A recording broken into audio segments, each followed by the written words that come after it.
What's up, and good morning sa inyo mga kagoons. Man, I still go, go, go, go, go, go, go, go, go, go, go, go, go, yo, go, go, go. Hustle hard, hustle every single day. I'll be making moves till I'm buried in my grave.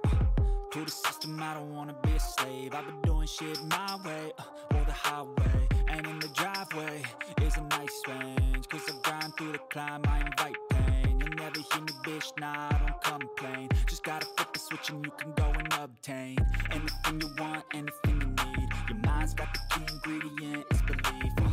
They're deceived with the negativity. Pasensya na kayo, medyo matagal yung mga vlog natin kasi alam niyo na, bare months ngayon. So, ito yung mga season para sa mga katulad kong printers or katulad yung mga printers. Pero sa episode na to or sa vlog na to, para to lalo sa mga small business owner. Para sa inyo to kasi magagamit nyo to lalo na yung equipment nyo hindi pa ganun kalalaki or hindi pa ganun ka specific para sa mga certain na mga product. Ano nga ba yung ilalabas natin ngayon? Ilalabas natin ngayon is printable sticker. Hindi yung common na sticker na nabibili natin o yung matagal natin ginagamit.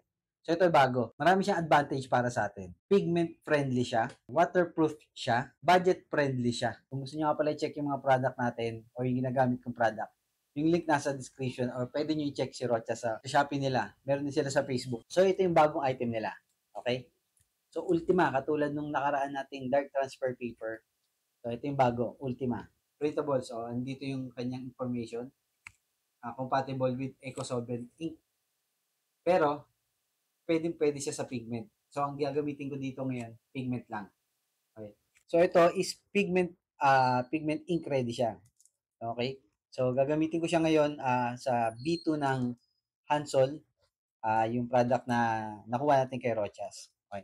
So, open natin to para makita niyo yung itsura. May description na rito. Although hindi nakalagay yung pigment, pero pigment ready siya. So, ito yung glitter type. Kailangan nito ng phototop. Advice naman ni Ron bago natin gamitin. So ito naman yung holographic waterproof. So hindi mo to kailangan ng phototop.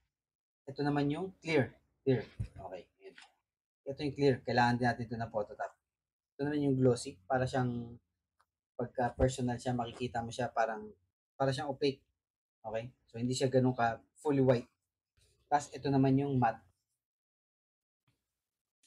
So ito, itetest natin ngayon siya sa waterproof, kung talagang waterproof siya. Okay. So, automatic na yung dalawa. Hindi natin siya ma-check kasi alam na natin na hindi siya waterproof. Okay, so ito nga pala yung mga sample print natin, gagamit natin. So, ito yung matte. Ito naman yung glossy. Ito ata yung clear. Tapos, ito naman yung holographic. Wow. Glitter. So, gamit ko rito pigment version 2 So, magkakat lang ako dito para yung nagagamit natin sample. Ito na yung mga sticker. Kumuha lang tayo ng mga pieces. So, ito may curing to. Kung mapansin natin, hindi naman siya wash test naman natin siya. So, ito muna isa. Sabay-sabay na pala natin didikit. Didikit ko na. So, ito yung glossy. Wala siyang phototop ha. Tapos, ito yung glitter. Tapos, ito naman yung holographic. Hindi ko na dinikit yung matte kasi baliktad yung pagkakaprint ko. Yung nawiwid pala na side yung naprintan ko. So, wash test natin siya, tinatin kasi pagkakabanggit sa akin, waterproof siya. Brand. So, wala siyang mga phototop. So, maganda siya sa curve kasi manipis, hindi siya aangat. Okay? Test natin. Okay, so, wash.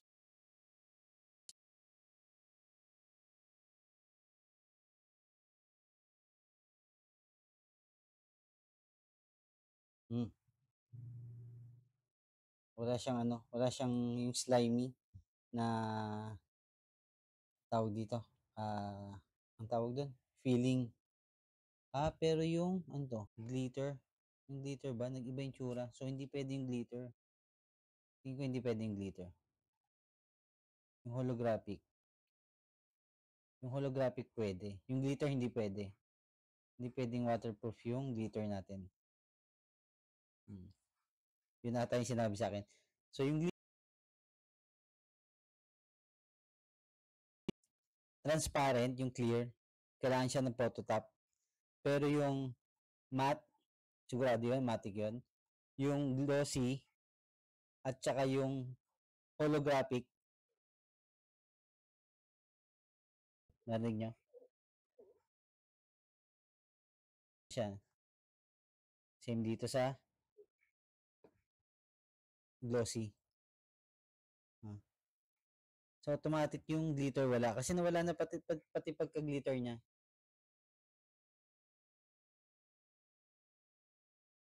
Hindi siya pwedeng walang phototop. Pero yung holographic niya, maganda. Pwede. At saka yung glitter hindi pwede na walang phototop. Kasi pagbaba ko pala nawala na yung pagka-glitter. So, ito ata yung sinabi sa akin na hindi pwedeng walang phototop. Then, yung glossy naman, pwedeng walang phototop. Tapos, yung holographic, pwede rin walang phototop. Pigment lang gamit ko dito na version 2. So, holographic, hindi talaga pwede. Ayan na. Nag-smudge na yung mismong printable niya. Tulad nung yung ginagamit natin. Usually ginagamit. Di ba parang pag binasa mo yun, merong slimy. So, yun yung adhesive. Yung printable adhesive niya. So, same lang dito sa holographic. Hindi pwede. So, sigurado yan sa matte pwede rin. Na talaga nagkamali lang ako ng print. Advice din sa akin, hindi pwede yung clear. Kasi, yung walang phototop, matatanggal daw. Yun kita. Kasi meron siya talagang adhesive. Yung ink adhesive. So, testingin na rin natin. Total, nandito tayo.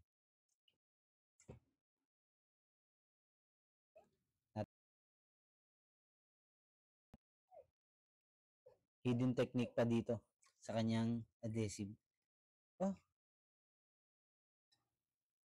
Hindi lang kita pero I think pwede. Ito yung clear Ito yung clear. Kasi hindi pa nawawala yung hindi nawawala Subukan ko kut-kutin mamaya kung mawawala. Kasi compare dito sa glitter natin, natanggal na talaga. Itong glossy hindi pa rin. Yung holographic hindi pa rin. Pero sabi kasi, ang advice sa akin, itong transparent, hindi siya waterproof. So, kaya dinoble check ko. Kuha tayo ng ibang dikit. Para makita natin. Dito natin siya dikit ngayon. Kita. Nag-fade.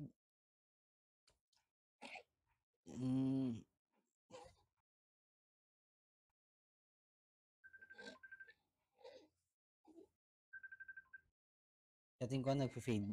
Nag-fade pa rin siya. Nga lang, hindi siya ganun. Tama yung advice sa akin. Ano siya? Kailangan ng photo. Kasi tagal mawala Okay. So, based sa na-test natin, glossy, sigurado yung matte kasi mas waterproof. Tapos, topic nila maganda talaga. Windshield ng sasakyan. So, okay siya. Tapos, nag-reflect din pati sa windshield. Glitter natin talagang kailangan siya ng phototop. And sa clear. Kasi an-advise din naman ni Roger natin ng phototop doon. Ito yung sabi ko yung bago ni Ultima. Sticker. Ang gamit sa kanya is pigment. So, sa mga bago pa lang, tsaka maliliit na mga printing business na katulad nyo sa atin, effective na to para sa mga printable na gusto nyong custom made na sticker, lalo na sa mga gustong maglagay na additional na sticker sa motor, personalized na logo. So, sa mga gusto pala ng bumili dyan, yung mga link natin na ginagamit dito, andyan sa description sa baba.